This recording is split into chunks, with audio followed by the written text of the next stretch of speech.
What's up, YouTube? So somebody commented on my YouTube about quick lubes not being able to check the brakes. I don't know. So you can't even check the brakes. when you open the hood of your vehicle, right? If the master cylinder is not full, right, it could indicate that someone topped it off when the fluid was low, or if the fluid is completely low or halfway low, that indicates something going on in the braking system. Most vehicles today have an open wheel design. Open wheel design. Can you use your flashlight? So if you shine your flashlight, can you make it brighter? No. Oh, there you we go, go. Ryan. So if you make it brighter, right, give me a seal pick out of my box. So the average person, the novice person, the person that has no experience could advise you or a customer or somebody and say, hey, Mr. Customer, your brake fluid is low in your vehicle, and our visual inspection, right? So your visual inspection is this. I'm looking at how much friction material is right here, right? So metal backing plate and the distance between the rotor and the backing plate. So the outside brake pad is actually good on this. And then you just simply look around the other side of the wheel. Come on, Ryan. And then you do the same inspection here, which those brake pads appear to be equal. And then you're gonna check all four wheels. Shine your light in there. Because braking systems do not wear, go on the other side, evenly all the time, which could indicate a problem as well. So this is completely equal on both sides. Simple visual inspection without pulling the wheels that the friction material is good or bad, not saying it has surface cracks or bonding issues or anything else, just that it appears to be visually material left or meat on the bone. Let's go to the front. Again, open wheel design. Most vehicles today are an open wheel design. A drum brake setup is a little different, but some of them have access holes that you can look through the drum and look at some parts of the friction material to see if they're low, blah, blah, blah, blah, blah. Same process, open wheel design, the brake pad's right here.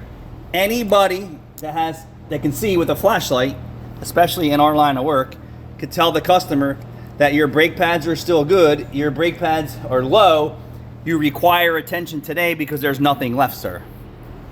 And that's the same process for all four wheels. Almost every vehicle you can do this to. So here is a Transit, can't really see from the outside, but then you could go from the inside and look behind the wheel because most technicians are under the car, right, when they're doing an oil change.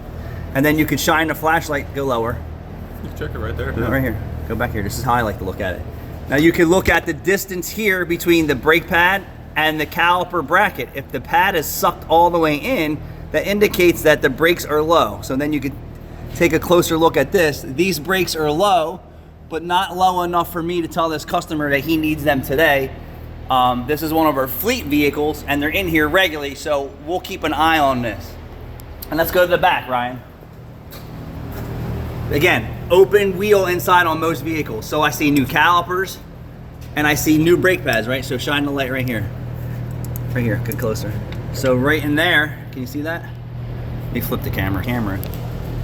This right here is the brake pad, and then this is the bracket. You can see the brake pad backing plate is more towards the rear, which indicates that these brake pads are fairly new, which will be consistent with the other side, new calipers and new pads. So the caliper bracket will give you an indication of how low the pads are sometimes too, depending on the design. And this goes for almost any vehicle that has an open wheel design. Hold on, now you can hold this, ready? Yep. We're gonna go one step further. So there's no excuse for any service provider, right, to not advise their customer, hey, you have a brake problem. And hey, we need to pull the wheels to take a closer look too, to get their permission. So then you could also have an inexpensive camera, which today they're not that expensive, right? And then you could shine this inside of here and you can try and get a look at the friction material. So that's right there between the rotor, see the corrosion, the rotor, and that's the friction material, and that's the backing plate. So this supports that the back friction material is plenty of material there right now. Let's try it in the front. This is all simple stuff for guys in our field, right? Shine that light. What must has a light on it? So let's try and get this up in here. So this is going to be a little bit more difficult to do, but Ryan was right. Do it from the top. So like I said, this vehicle doesn't need brakes. So what we're seeing in the image here, I'll slide the camera over, is, there it is. So rotor with the rust pits, and then the friction material between here and here, and then the backing plate. So this vehicle does not need friction material right now. I can't tell if there's any other problems going on because we're not doing a real brake diagnostic. This is just a visual inspection, which is very easy in our line of work today. Would you agree? Yeah. Most vehicles having an open wheel design and a majority of vehicles not having just drum brakes. Thanks for watching.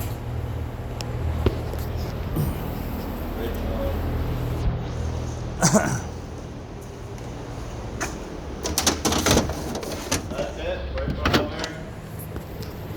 there. Back brakes are noisy, and the front